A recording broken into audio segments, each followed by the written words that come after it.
other person. So that's like the water that's taking the form of the red color, and the water in that changes its color too. So that's why he didn't want to get anything that's close by. He was trying to get images that is like so far, that's not related to each other, and very distant, because that's all he's talking about. Now this poem was recently, I think it was 2005 or 2006, I can't remember. It was featured in the subway train in London, UK. Thank you. It had the original Tamil poetry written in the subway along with the translation. For a poem that's written like 2000 years ago, and to get that in a subway system, that too in a city like London, which is like so multicultural and so, like, you know, London is such a busy city. What is it so universal about it that this particular poem was chosen? Can anybody think about it?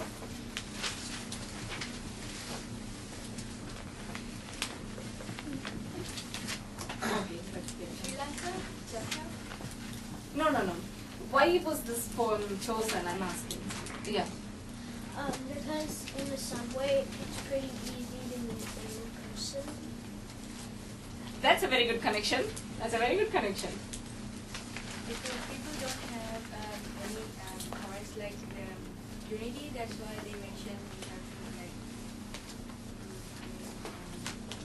we can understand others' feeling when you see them. Okay.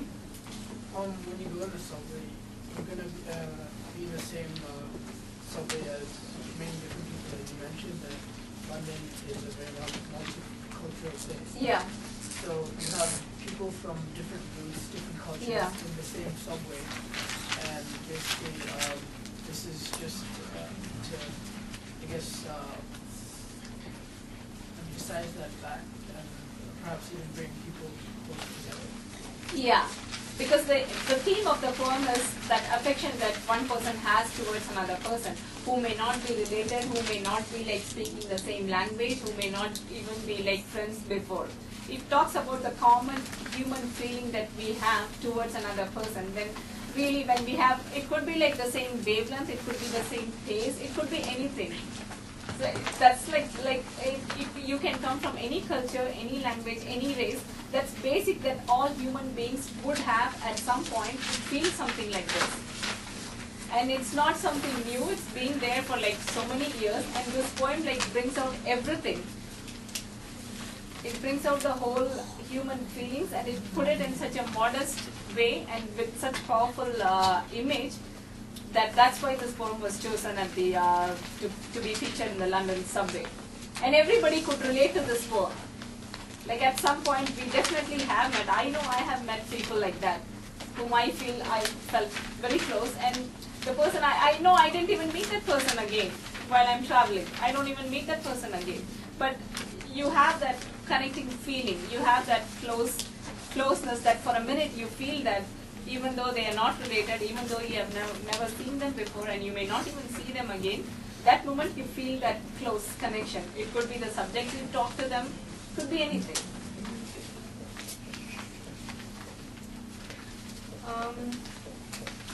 Can anybody use a sentence with a simile or just as a sentence? This one? Yeah. You don't have to use this one. Anything that comes in your mind, or even anything that you have seen on a TV or in a commercial. Anything. It could be English, it could be Tamil, anything. Just you can say a sentence with a simile or a metaphor. There are sheets of light. There are sheets of light. Yeah. Where? On the floor. On the floor. Okay. If it was sunny. I don't like that. Sheets of light, like squares. Yeah, sure. Okay, anybody else? That's a sheet. The snow Pretend is that's gone. light. You get that? Okay, good. Okay, this is Anybody else can say a sentence with a simile or a metaphor? You'll never get it. Any of the commercials you've seen? Ooh! Crystal clear. Crystal clear, yeah. It doesn't even have to be a sentence, even anything that you think of. Slow as a turtle. Slow as a turtle, okay, good.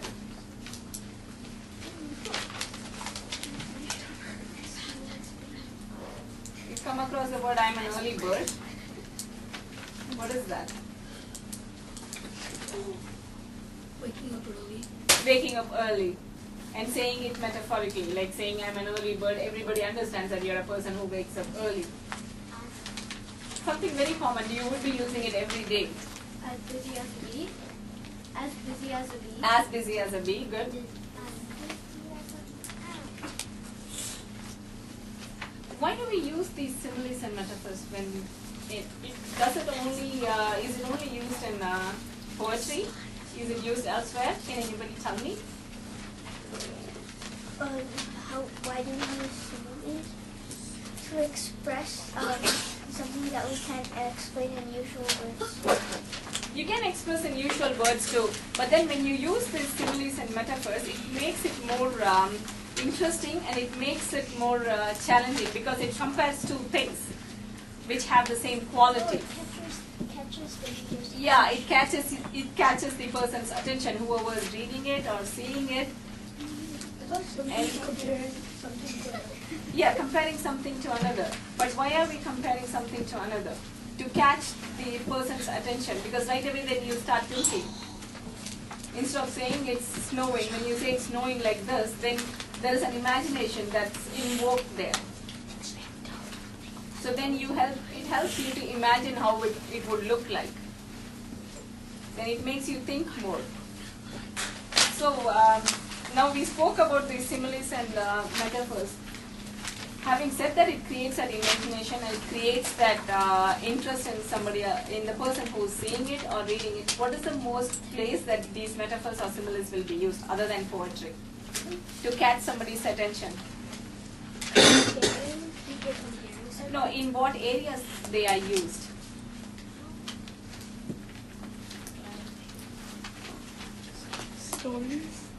Stories, okay. Other than essays, stories, poetry, in what areas they will be used that catches your attention? Where do they need to catch attention with them? Yeah.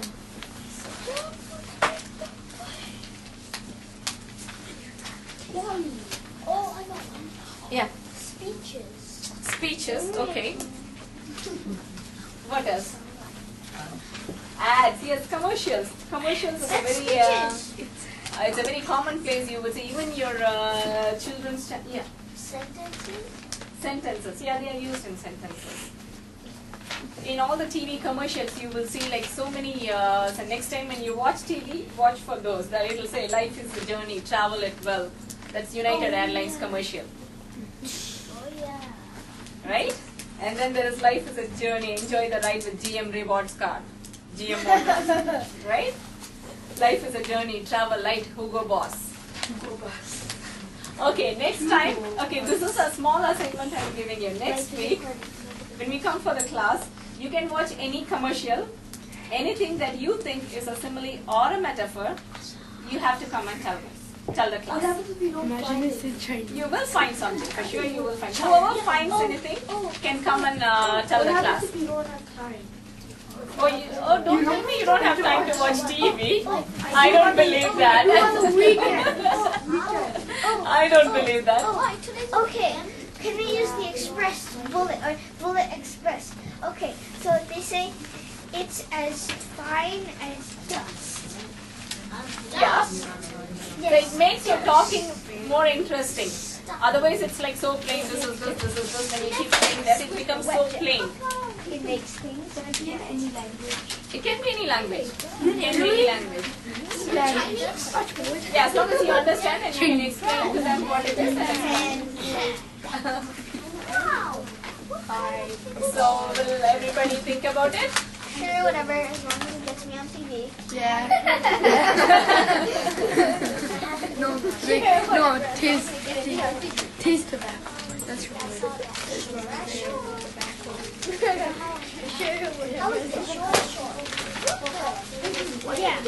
Yeah. And my mom it's my homework. Yeah, yeah. Watching TV is a homework. Hunger hurts and helping doesn't. Oh, okay, that's more like a proverb.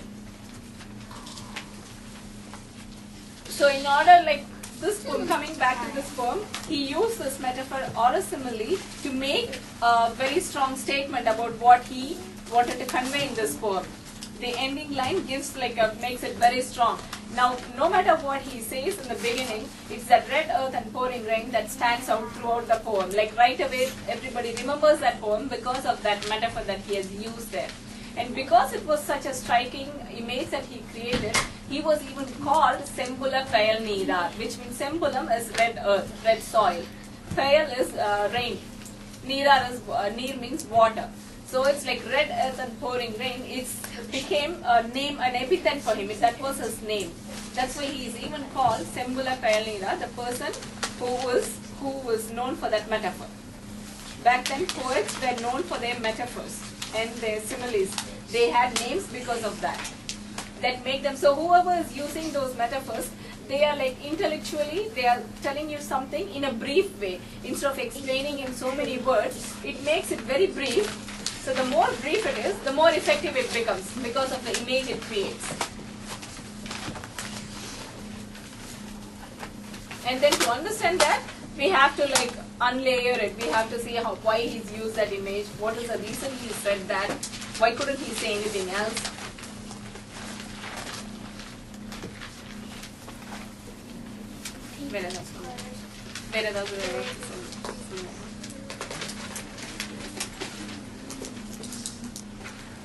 Anybody has any questions?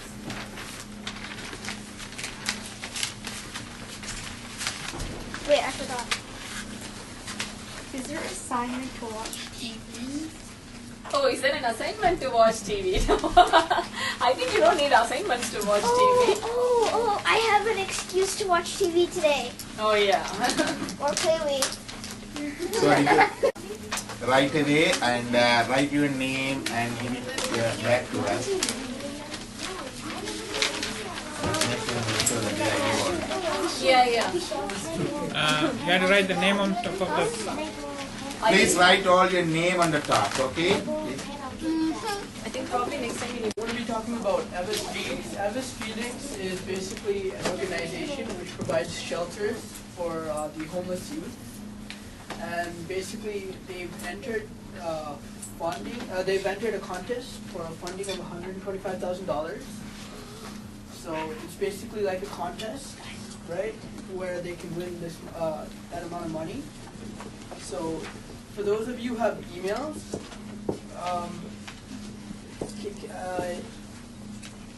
it would be great if you guys could go on to this website right here.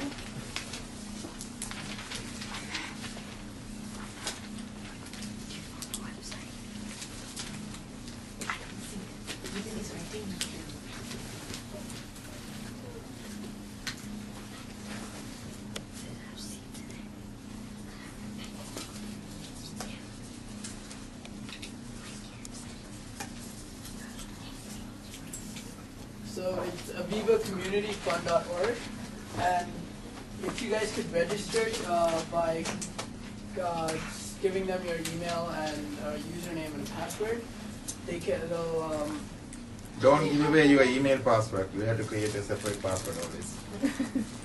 well do the same thing.